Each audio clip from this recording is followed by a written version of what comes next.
Yo, it's your boy Dean. Tim. Teran. We have another episode of the Dean's Office under quarantine. But so before we get started, we have You say we under quarantine?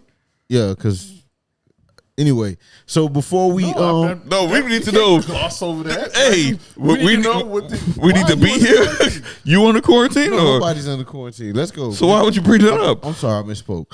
So so before we Wow, do say under quarantine. So yeah, we I think this one I think this episode could be very informative. I think it's very interesting. It's something that I think that we as a society, I don't want to put a color on it, but we as a society don't often talk about. Mm-hmm. I think that we do need to. So I think it's going to be a good one. But right before we jump into that, if you can pick something other than what you're doing now, what would it be?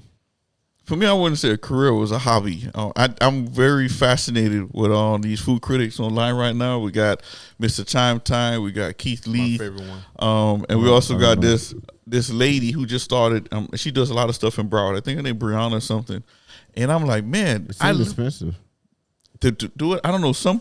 Keith Lee say he paid for all his food, and he tell you how much everything costs. When it comes to Mr. Time, I don't know. I think he goes and buys the stuff as well. So it's more. It is expensive, but I think they make it back in the views and stuff they go on. So and for me, I'm a big foodie, and y'all know how much I love to eat, right? And when I did the sandwich challenge, the chicken sandwich challenge, to find out what was the best sandwich out there, that could have been great on there. Who was the best? For me, I was McChicken. No, I was torn. I was honestly torn between Popeyes chicken sandwich and Burger King. Really? Did you Yeah. try? Did you try KFC? Because they tried a little bit too. Yeah, I had this too. Did you try? Right. Did you try Wingstops? Wings, I didn't know they had a chicken They sandwich. didn't have it then. At that time. During the time. This is like when They just Popeye started. chicken first came out and it was selling out. So I went around and myself and bought all of the chicken sandwiches and tried it out. LaGrange got the best one too. What about you? LaGrange is a restaurant though. I know. Yeah, that chicken sandwich was pretty fire. For me, I think I've been an oceanographer. I'm serious. Why? Man. Just tell us why. I love. Tell us why. Tell us why. I don't think you can't. Like, go ahead. Oh, my bad. No disrespect. Go ahead. Why? Because one, I love the water. Mm-hmm. I love sea creatures. I love learning about whales and things like that. And I think it would have been a very interesting thing for me. Like I would have loved to been on a boat, studying the sea, saving. I don't want to touch the animals. I remember when we went fishing that time, Terrell was scared to take his fish off the hook. Take his fish off the hook. Yeah, I saw that. I remember. I don't want to touch the fish. You know what I mean? I don't want to touch anything, but I do like studying and diving and stuff like that. So I would have loved to have been an oceanographer. Okay. I think for wonderful. Me, I think I would have either did auto body or mechanic, which I had the opportunity to do so to actually go down that career, but I thought I was gonna be a good football player, and I took myself out of auto body after that summer that we did. Ain't it funny how they make us lie to ourselves in high school? But No, I was an auto body. I can still. I did that when I got out of high school. While I was going to college, I was doing the auto bodies. I was listening, man. and you can't do nothing on your car. I went to an auto body. Auto body and mechanics is two different things. You right, bro. He can't do nothing. Daddy auto body, and he still can fix. That's general different. stuff on the car. That's different. You can't do nothing, my boy. For me, I had to change stuff on my car before. The tire don't count. That's all, Or the everything. windshield wiper don't I count. do all that stuff. I do all that stuff. I just don't like to do it because I get frustrated when it takes too long to get it done. Hey, quick start. I know we got to go, but it was one time with the AutoZone, and there was advertising that they'll put the windshield things on. So I asked the person, I was like, y'all do this, right? Y'all put the windshield thing on? Buddy looked at me like, Hey, you a man. How you doing? hey, don't advertise it if y'all don't do it. Jeez. All right, man. Let's, like I said, we got to go, and let's lock into that right now. Let's go.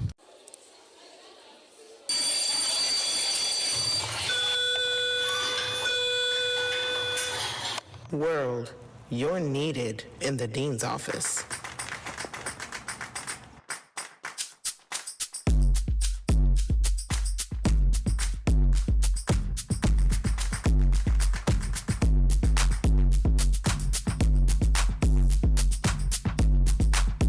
All right, so we have a good topic. I think it's very important, especially for parents. Well, it's mainly for parents, but I'm assuming anybody could talk about it. But it's geared a little bit towards parents.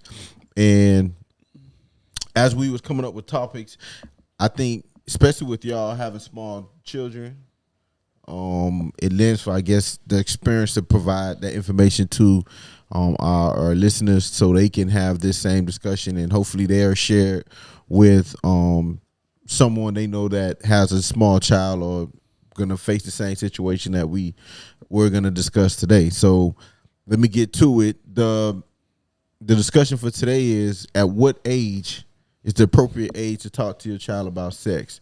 Like, because it can be looked. I'm just gonna, before we get into it, I know it could be looked at two different ways.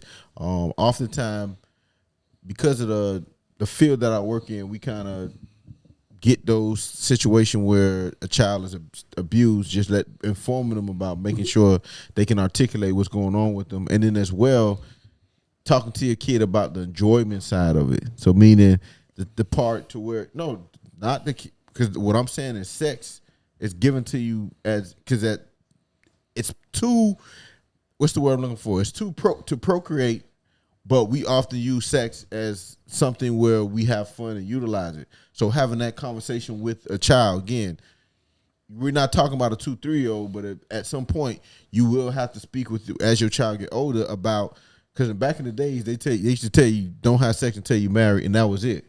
Well, we all know that's not the case, and we all know that we oftentimes stray away from that. So how do you be able to talk to your kid about that and say, hey, sex is a very important thing, but also not just make it seem like if you have sex before marriage, oh, it's something bad. Like being able to have the balance between the good and bad of sex, because oftentimes we shame it when we have those discussions. Terrell, what do you think? I'm gonna let you lead off.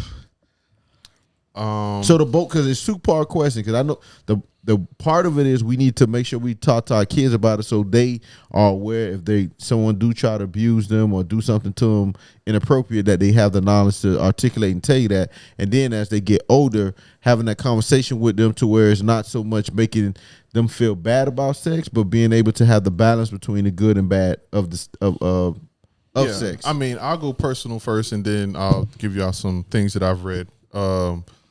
So I think it's important to start talking about boundaries and body parts, right? I think that's the first step. Example, I have a son, TJ, who he'll open the door when I'm taking a shower. Like, hey, daddy. You know what I mean? He open the door, be like, hey, daddy, what you doing? Or the same thing to his mom. She taking a shower, boom. He opened the door, hey, whatever. Like when he was 4 or 5, because he was just used to it. He don't do that now? It was a big deal. No, because I had to talk to him about it. Okay. I was like, look, I was like, TJ, when your mom's changing, you can't come in the room and see her. You got to wait. You got to knock on the door. Like, don't come in here. You see her changing or you see her taking a shower, don't come in here.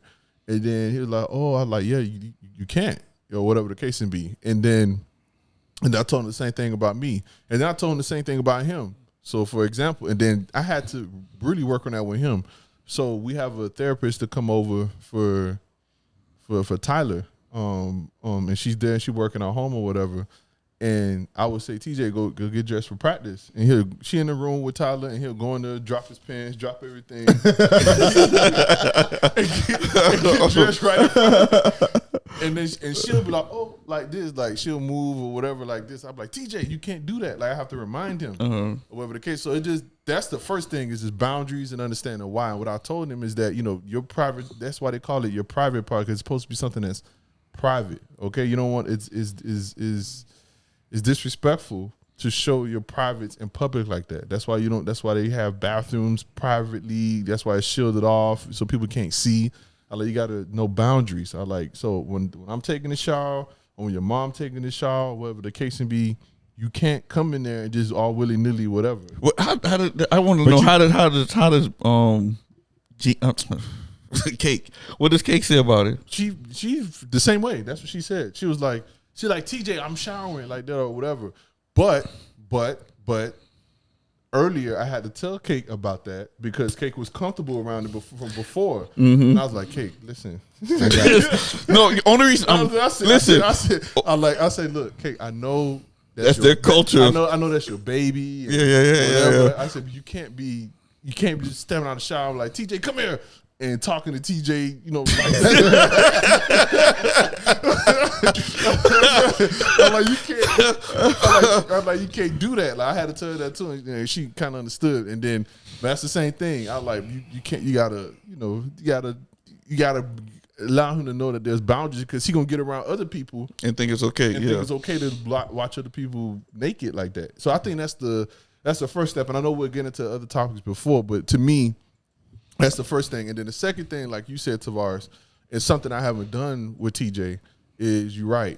If somebody, so we taught him about stranger danger, even though he was making a joke about it today. Yeah. We told when Cake said if anybody offer you candy or line to do whatever, and TJ said, yeah, I'm gonna take it and go with them. He said you're taking to leave or taking to go with them. No, taking to go. He was trying to be funny. Oh. So yeah. So anyway, like we know we've had those type of talks and keeping your hands to yourself or whatever, but we haven't talked to him about is the potential molestation. And somebody might potentially touch you inappropriately. That's something that we probably have to talk to him about. But the only reason is that we haven't talked to him about it because at least I specifically haven't talked to him about sex, because the only interaction that I've had with TJ is he asked me, he said, because I don't know why my wife calls it this, but she calls his penis Tikaloo, right? I don't know why. Tikaloo? Don't tell me what Kayla knows, because you probably heard TJ say it, right? And TJ said, so Daddy, does girls have Tikaloos? I said, no, they don't. He said, so what do they have? I was like, no Tikaloos. I said, don't worry about that. And then he was like, but I'm just asking, I want to know, like, what? So if they don't have Tikaloos, what is it that they have, or whatever the case may be? Or he'll be curious about hair or whatever the case may be. So like he's very curious. Like he's a very curious child. So I know I'm gonna have to have that talk. But yeah, I just haven't had it yet because it's too uncomfortable. So before he jumped, I just want to again, because type of work I do and just we do a lot of training and stuff. But for just when you have that conversation, future reference too, we're finding very important that you name the body part what it is. So don't call it a Tikaloo. So you identify that's your penis. A girl has a vagina. Like being able to articulate what it's actually called, because again now they know, and the reason why it is because they had instances where a child was molested and she went home and she was was having an issue, and then she was trying to explain to her mom that the teacher I played with the teacher bat at school. So the mom is thinking bat at school, she's probably playing with a bat, but in actuality it was really his penis that she was playing with. So they advise that you do have those conversations to where they know what the body parts is, what it's called, what is it used, what's the use, so don't make it, try not to make it too sexual. Yeah. Not too sexual. Try not to make it as a bad thing. You get what I'm saying? So that's your body part. Like this your finger. Yes. Just like how you need fingers, you have this. You explain it to it's just a part of your body part. It just has a little bit more restrictions on who can touch it, when to touch it, so forth like that. Like if you do go to the doctor to do an exam, they're just checking everything as to where, if uncle asks you to, touch something, you being able to understand that is wrong. So I think making sure that they don't look at it as a bad thing as far as having it, and and just having that conversation with them will be helpful with that progression of talking. Because he did. I guess there's this NBA player that got drafted. His last name is Dick. TJ was laughing for 30 minutes. He said, Daddy, look at his name. Y'all know what I'm talking about? I have no idea. He got drafted in the first round. Let me see what his name is. Hold on. But TJ was laughing forever. Y'all go ahead. I'm going to look for it. Yeah, when it comes to it, I think like we was having the same issues where like Terrell said that Gina felt very comfortable walking around, the kids naked and all this other stuff, and even used to let Tamia take shower with her and all this other stuff. For me, never happened. Always had this mind frame like, no, that's the boundary and stuff. And like you said before, we have taught them the appropriate names for whatever they, for their private part, so they understand that. And we also talked about when it comes to each part, who can touch it, who should be around it, who should this part. We have explained that to them. We did that since they was young. You know what I mean? So when they can actually start verbalizing or just talking, it's actually questions. Tim used to ask questions all the time, just like TJ. Hey, mommy, where did they come from? Of course, Gina talked to me. Hey, you came out of my stomach, blah, blah, blah. We didn't go into detail, like how it happens, but we let them know. And even when they're taking showers, when they're this, hey, listen, if anytime somebody touch you in your private area, anybody touch you here or make you feel uncomfortable, it's a no, right? Only person who's supposed to see you right now or help you right now is, your mom or your dad or the doctors and stuff like that, so they understand that part. When it comes to the actual stuff about the birds and the bees, like how our title is, Gina, I think, did a good job, like bringing up the conversation, especially with Tamia, who's my older daughter. She can be turning 13 this year. So she explained, yeah. So she has made it her purpose that if Tamia asks questions, she explained it to her in the best way she could. Tamia don't feel comfortable coming to me talking about that type of stuff, but I'm glad Gina is able to talk about that stuff and make her feel a little bit more comfortable. So if something do happen, she know that she can come to us and talk about what's going on. Just like, and that's how we try to do it as much as possible. Like we never set a date or a time to say, hey, when they turn 4, when they turn 3, when they turn 5, we never set that time to say, this is when we're going to start talking to them.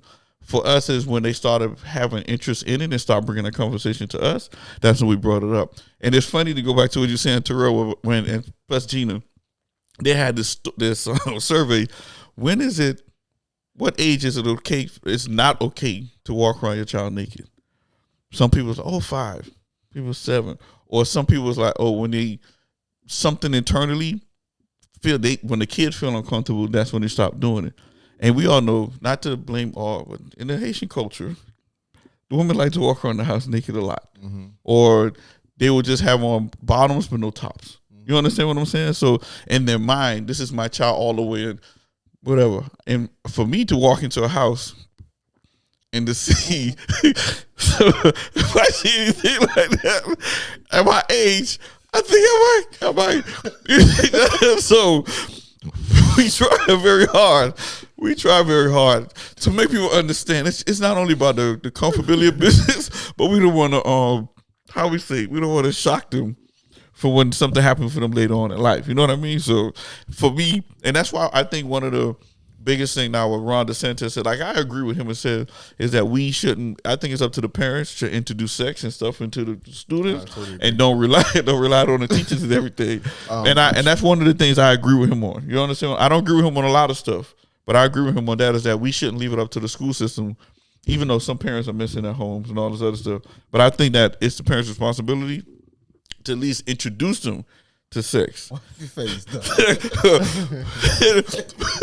least to introduce them to sex. So Gina Mama used to.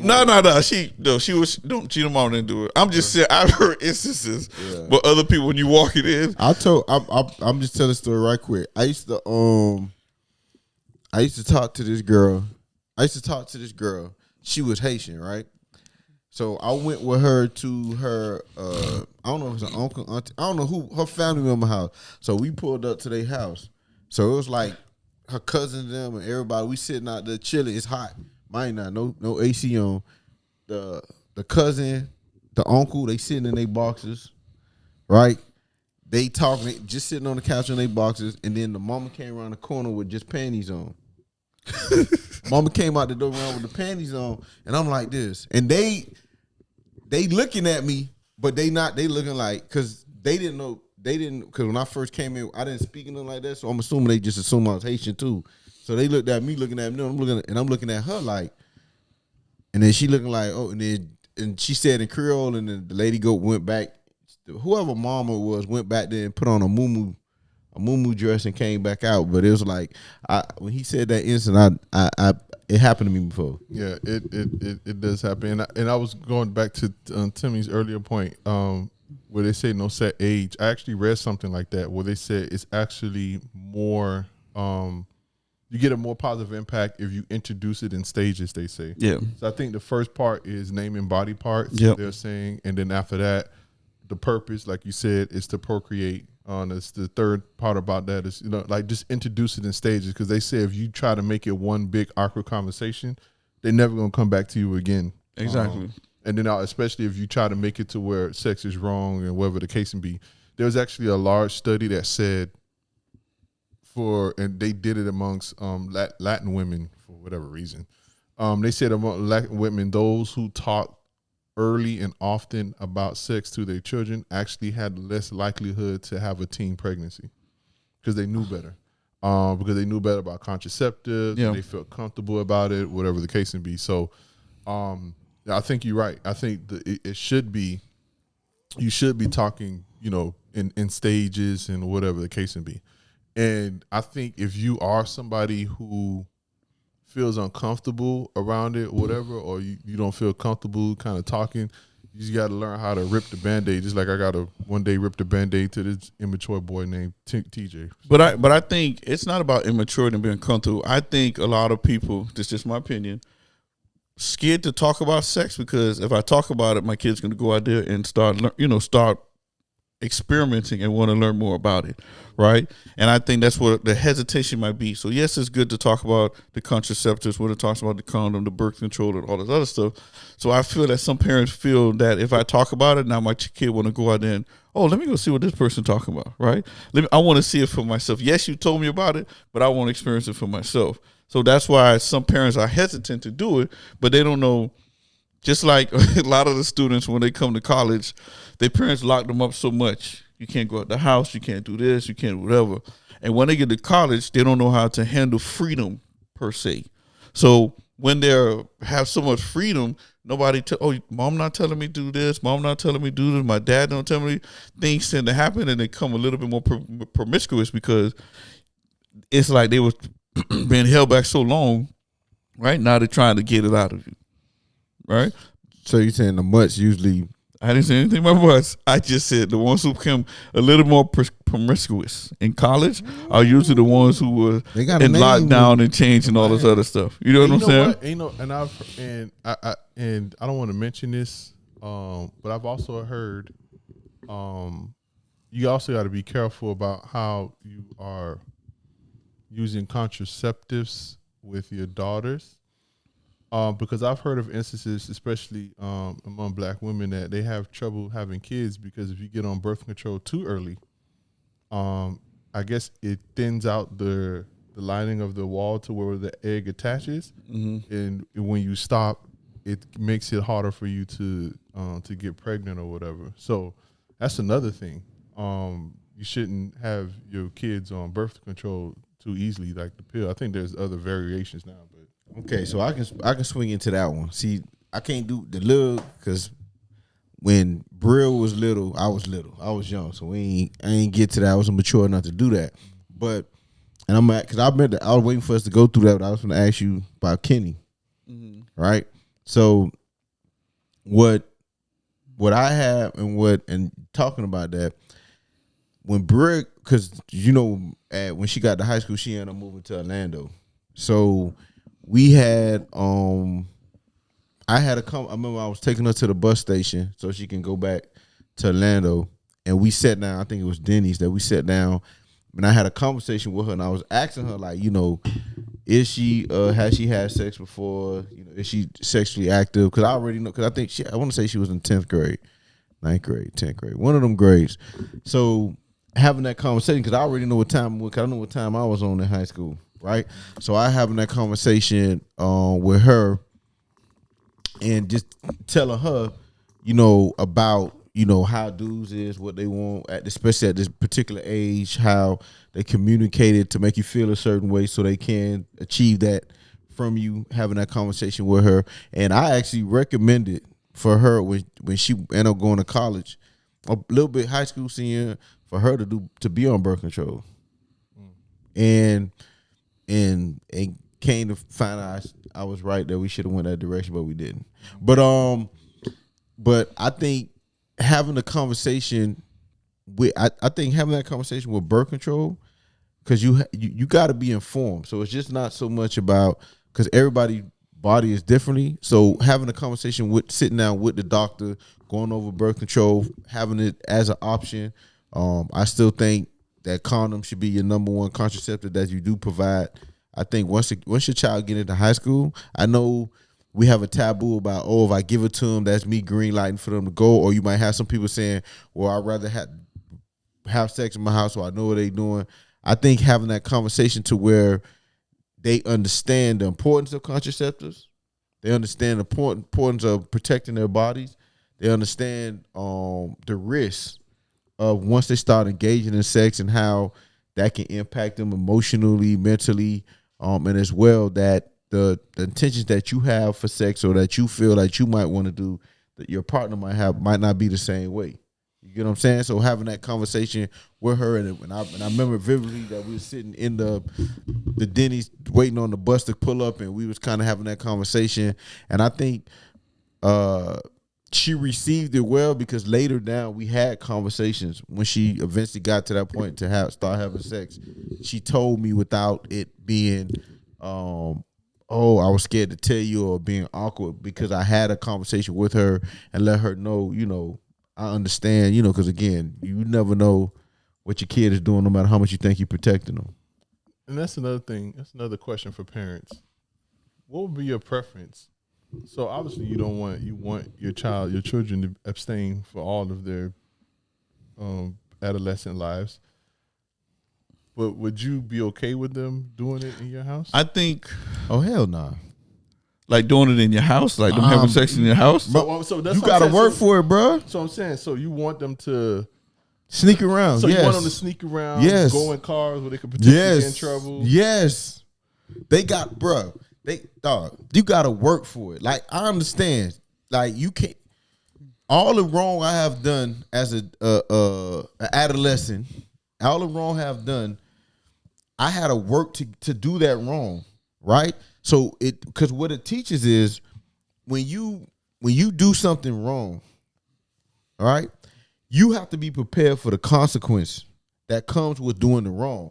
If you're doing something wrong and you know there's no consequence for that action of you doing so, you have a more frequently to do so, and you're not being more careful of what's going on. So, real quick, but I think, like you said, we don't want to. You're saying wrong, so you're saying that having sex is wrong. Yeah, I think having sex at a young age is wrong. It's wrong to have it, but why is it wrong? Because that's what do you call that?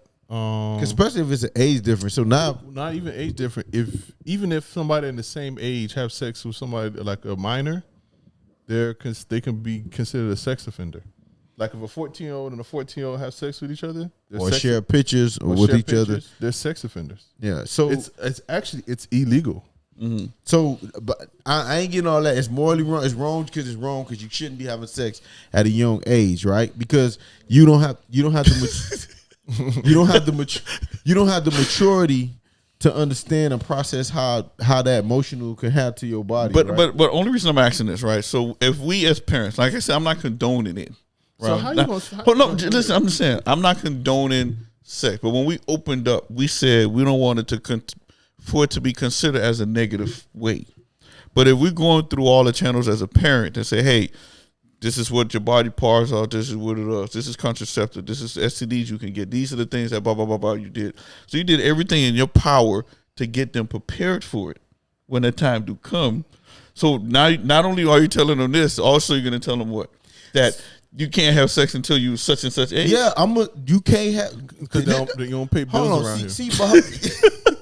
Hold on, but this the time I'm on, because again, I understand that society changes, right? What was good for me might not be for the good generation, and as well, what I was taught or done, my mom and them couldn't do, right?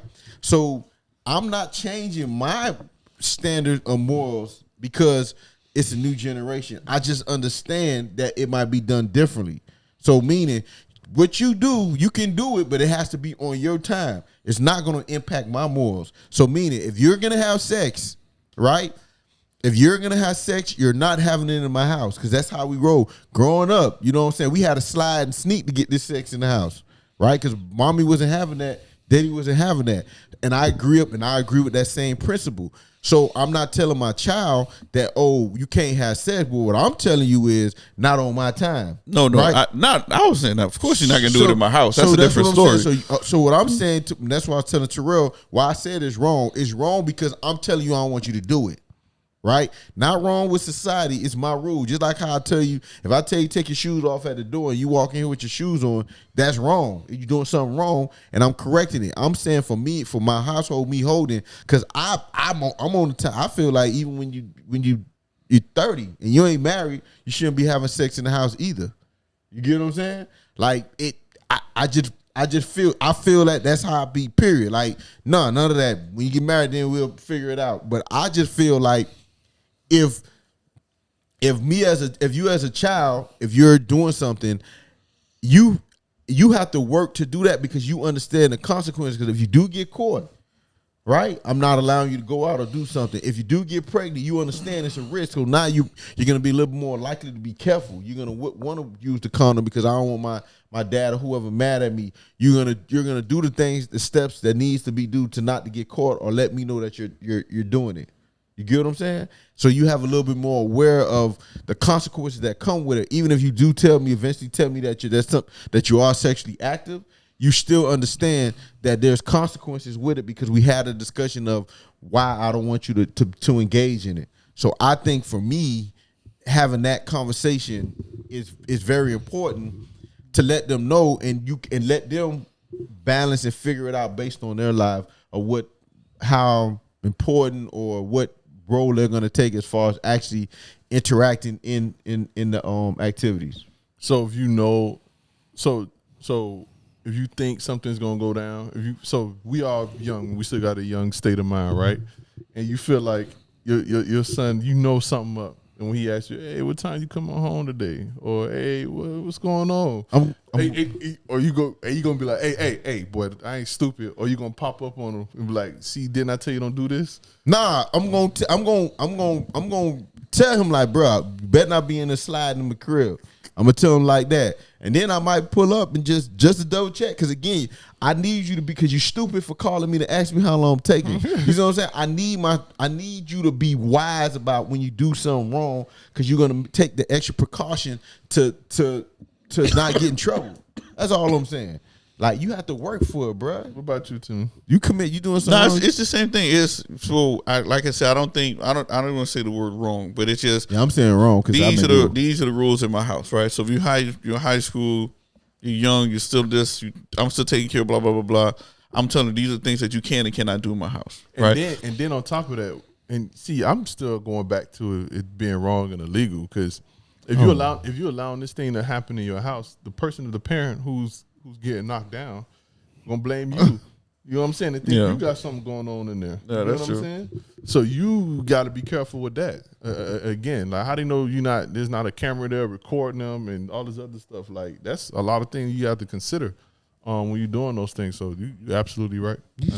You got to be on your P's and Q's, man. That's why I say for me personally, that's what I'm going to ask you. So for Kenny, did you have that conversation with Kenny, or you like, I figured out Kenny? Once to go back again, that was more of a Gina type of thing. Once again, damn dog, you don't talk to none of the kids about sex. Yeah. They don't feel comfortable coming to me about sex because you seem like this the type like, boy, don't have sex till you're married. Nah, that's not my style. You gotta love this woman if you gonna slide in her guts. No, it wasn't. It was me because when the question came up, there was actually a question to Gina. Like I said, they feel more comfortable with the wife because I don't know what it is. Even though your youngest one asked. Even though I'm just talking about in general. I mean, Tim not as much, but because y'all be letting her watch movies, right? Yeah, everybody watch movies. I mean, but like, what are you talking about? Movies. Now the movies we know, Suicide Squad, because TJ mad at me to this day that I wouldn't let him watch it. He's like, but Tim watched it and Family Guy and all this other stuff. But those type of things, well, I know people say it's graphic or whatever. We talk him through it. Like he knows it's not a real thing and all this other stuff or whatever. When it comes to like if we're watching the show that has sexual stuff in it, they not in the room, or him or to me in the room, right? And can we pull it up, read about it, blah blah blah blah, and if it have those things, if it has sexual content or nudity and all this other stuff, we're not gonna have them watching it with us. Now if they cursing and all this other stuff or whatever, it's like, man, Terrell can't say nothing about cursing, boy. TJ know how to rob you, take the dope, the 20%, how much baking soda to put in there. TJ can tell you how much baking soda. What he can say what Gigi say. What did I win? So, but the thing is when they're not with us, let's just say they watching YouTube and all this other stuff, I make sure that whatever content it is don't have any explicit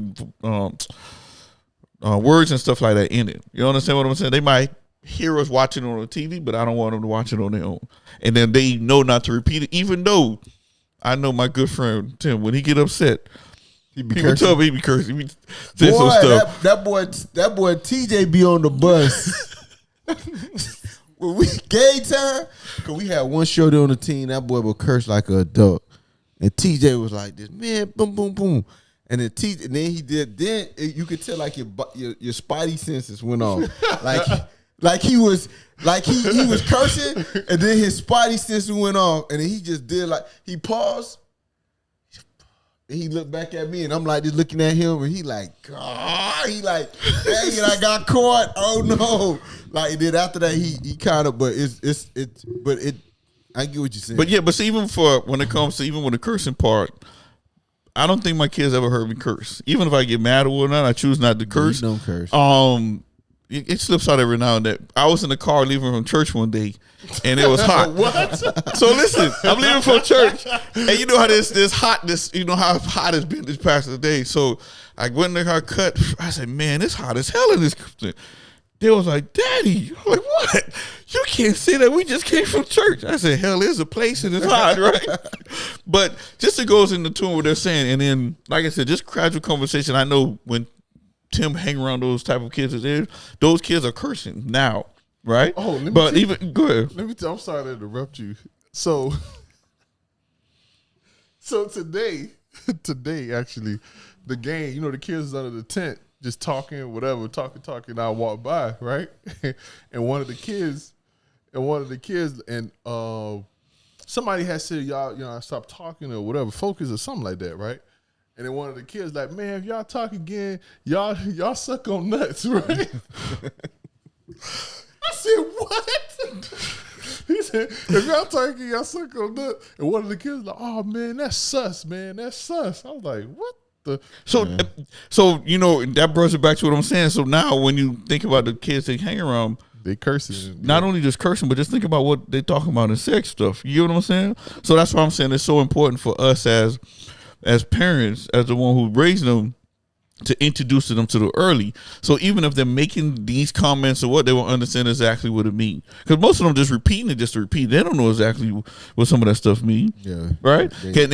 And I blame it on a lot of the parents now because, you know, I love the way you want to have advertise your kids and play music in the background, but you playing music in the background and you hear the lyrics, and I'm like, God. Yeah, I had a dog. You know that song go, what?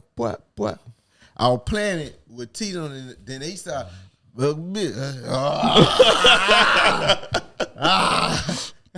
that's a little too graphic. That might be a little too graphic for him. So I had to change it. Real quick, another funny story. So I was in the car, me, Kate, Tyler. I think Tim was in. I don't know what was taking. Was all five was in the car.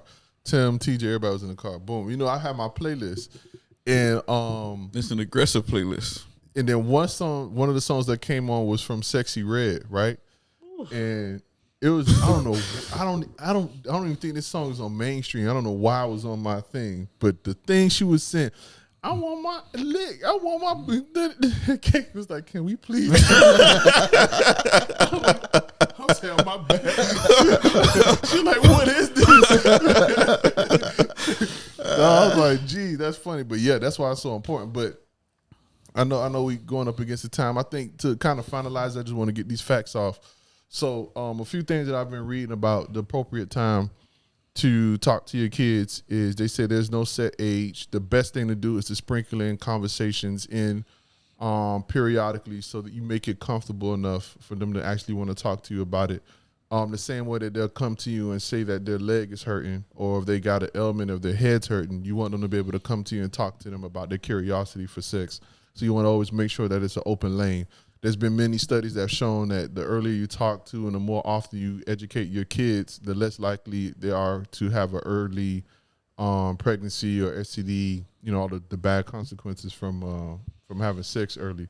But one of the biggest things that I learned today, I think it's a good point that we got to reiterate, like what you mentioned, is make sure that they know their body parts, and make sure that you teach them about boundaries, so that they won't try to at the age of 15 take a shower with their mama or whatever the case is. So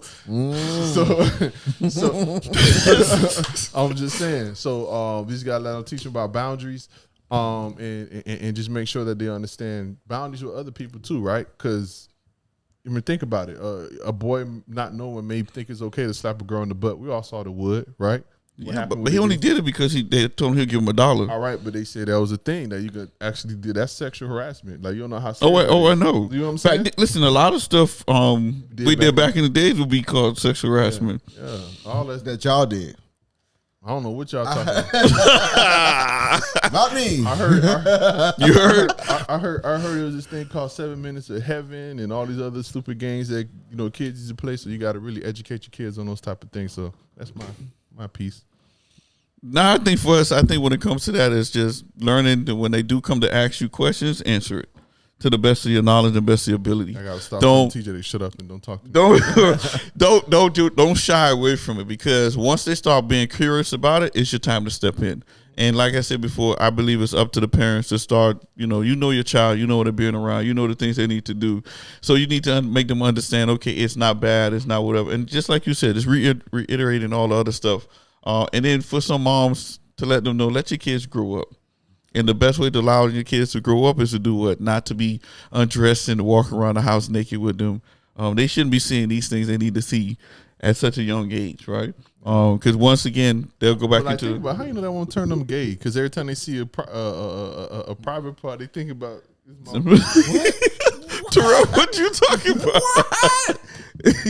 What is you talking about, bruh? Now think about it. Like, no, you can't. No. Traumas can have you engaged in homosexual activity, but I don't think it's one particular. I ain't saying one. I'm saying he said it could be a contribution. Think about it. If you see your mama walking around and you see her titties and vagina, next time you see titties and vagina, you gonna think your mama. What's it gonna do to you? So what I'm saying, somebody should run a study on it. They probably did. And that's why that survey came up and was asking the question: when is it the right time to start walking around the kid? It was something. It was somebody brought it up, and me and Gina was talking about it. I said, let me just find out what the world think about it. So I Google it, like we always say, that's our wonderful thing. And I Googled it, and there was a lot of studies that talk about, hey, they mention different things, right? When was growing up, when they was growing up, like when is the appropriate time for mom and dad to stop walking around their kids naked? That was like the biggest thing. And a lot of them was saying that most of them said if they can recognize the parts and all this other stuff, that's when you stop doing it. Other people like, hey, when they start feeling uncomfortable, or when the child said, oh, you need to go put something on, then it's time to start walking around your child when it's naked. So there's different instances, and that's just like even when it comes to telling them about sex, you will know because they can start coming to you, asking you questions about a different thing. Okay. So, I don't have nothing more to add to it other than everyone does it differently. Everyone has a different time frame, and I don't think it's one thing fit all, because it's what you're comfortable with and your family dynamics to determine when to have that conversation about sex, and as well about boundaries and protecting themselves, which I think all parents need to have with their children to ensure that we can, if something does happen or there's someone that does something to your child, that they're able to have that discussion, and then if it does happen, that it doesn't affect their adulthood sexual life to where they look at sex in a negative way. So I I would advise to have that conversation, and with doing that, do your research. Like how y'all say, Google some of the tips that they give you to have that conversation, or if you need someone to be there with you, like a therapist or one of the pastors, hopefully not one of the old school pastors that tell you that you got to be married and stuff like that, but willing to help you and support you with having that conversation with your child will be helpful. And as well, if you're in a separate home, so meaning that the child lives in a split home, you're sharing custody, having that conversation with the other parent to make sure that you're all on the same page. And that, to pick up a question was asked, as I used to do with my high school students, we had like a little sit around and they always ask the question, when is the appropriate time to have sex? And I tell them the same thing. Of course, hey, people tell you wait till you're married and all this other stuff, but in reality, it's when both of you feel that you're mature enough to handle it and what comes with it. So whatever age you feel like you're comfortable and mature enough to do it, you're able to do it in a safe way. So I wanted just to put that out there to make people understand, because like I said, I deal with high school students, middle school students, and all this other stuff, and they always ask those type of questions, and that's how I typically answer it, because maturity, even adults can't handle sex because they're not mature enough, right? So I just want to make sure we put that out there as well. All right, so thanks again for liking, subscribing, supporting, rocking with us, and I hope that this was helpful, and that if you do know someone that can benefit from listening to this, to share, like, and do all that good stuff. All right, so it's your boy Dean, Tim, Teran. You always say Teran. Another episode of the Dean's Office, yo.